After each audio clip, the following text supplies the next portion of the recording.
From the comfort of their plush offices and 5 to 6-figure salaries, self-appointed NGOs often denounce child labor as their employees rush from one 5-star hotel to another, $3,000 subnotebooks and PDAs in hand.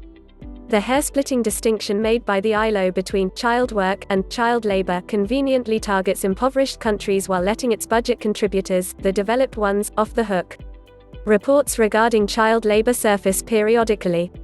Children crawling in mines, faces ashen, body deformed. The agile fingers of famished infants weaving soccer balls for their more privileged counterparts in the USA. Tiny figures huddled in sweatshops, toiling in unspeakable conditions. It is all heart-rending, and it gave rise to a veritable not-so-cottage industry of activists, commentators, legal eagles, scholars, and opportunistically sympathetic politicians. Ask the denizens of Thailand, Sub-Saharan Africa, Brazil, or Morocco and they will tell you how they regard this altruistic hyperactivity, with suspicion and resentment. Underneath the compelling arguments lurks an agenda of trade protectionism, they wholeheartedly believe. Stringent, and expensive, labor and environmental provisions in international treaties may well be a ploy to fend off imports based on cheap labor and the competition they wreak on well-ensconced domestic industries and their political stooges. This is especially galling since the sanctimonious West has amassed its wealth on the broken backs of slaves and kids. The 1900 census in the USA found that 18% of all children, almost 2 million in all, were gainfully employed. The Supreme Court ruled unconstitutional laws banning child labor as late as 1916. This decision was overturned only in 1941. The GAO published a report last week in which it criticized the Labor Department for paying insufficient attention to working conditions in manufacturing and mining in the USA, where many children are still employed. The Bureau of Labor Statistics pegs the number of working children between the ages of 15 to 17 in the USA at 3.7 million. 1 in 16 of these worked in factories and construction. More than 600 teens died of work-related accidents in the last 10 years. Child labor, let alone child prostitution, child soldiers, and child slavery, are phenomena best avoided. But they cannot and should not be tackled in isolation. Nor should underage labor be subjected to blanket castigation. Working in the gold mines or fisheries of the Philippines is hardly comparable to waiting on tables in a Nigerian or, for that matter, American restaurant. There are gradations and hues of child labor. That children should not be exposed to hazardous conditions, long working hours, used as means of payment, physically punished, or serve as sex slaves is commonly agreed. That they should not help their parents plant and harvest may be more debatable. As Miriam Wasserman observes in Eliminating Child Labor, published in the Federal Bank of Boston's Regional Review, second quarter of 2000, it depends on family income, education policy, production technologies, and cultural norms. About a quarter of children under 14 throughout the world are regular workers. This statistic masks vast disparities between regions like Africa, 42%, and Latin America, 17%.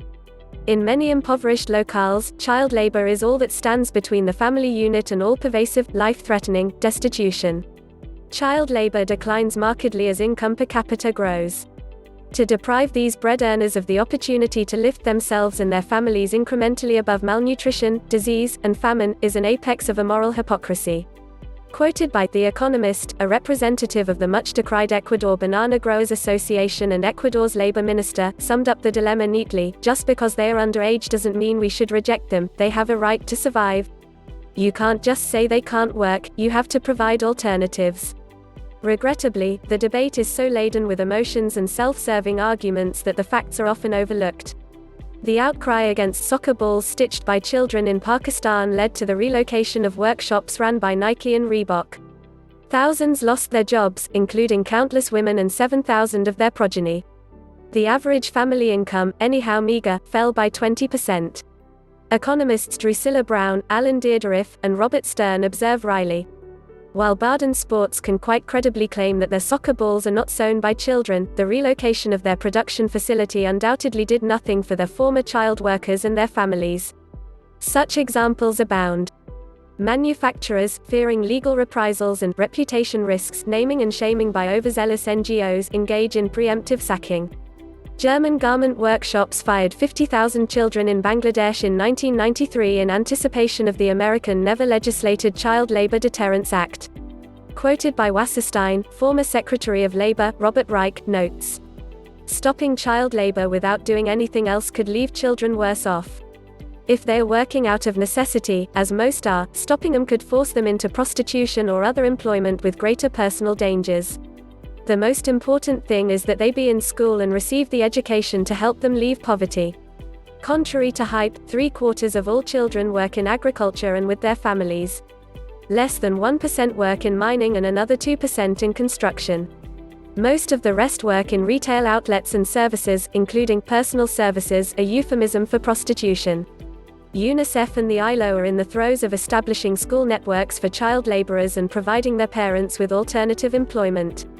But this is a drop in the sea of neglect. Poor countries rarely proffer education on a regular basis to more than 2/3 of their eligible school-age children. This is especially true in rural areas where child labor is a widespread blight.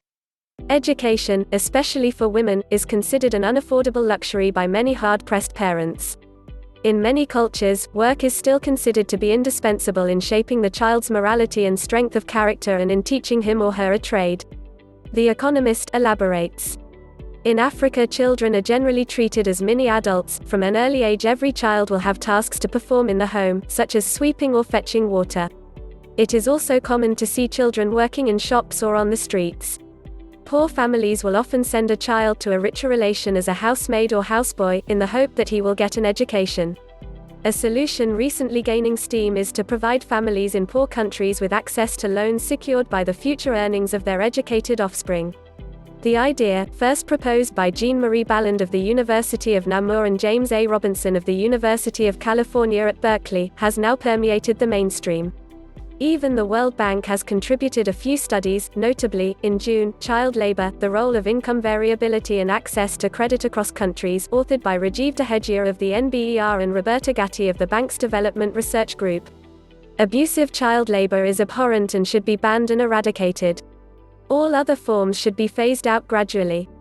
Developing countries already produce millions of unemployable graduates a year, 100,000 in Morocco alone. Unemployment is rife and reaches, in certain countries, such as Macedonia, more than 1/3 of the workforce. Children at work may be harshly treated by their supervisors, but at least they are kept off the far more menacing streets. Some kids even end up with a skill and are rendered employable.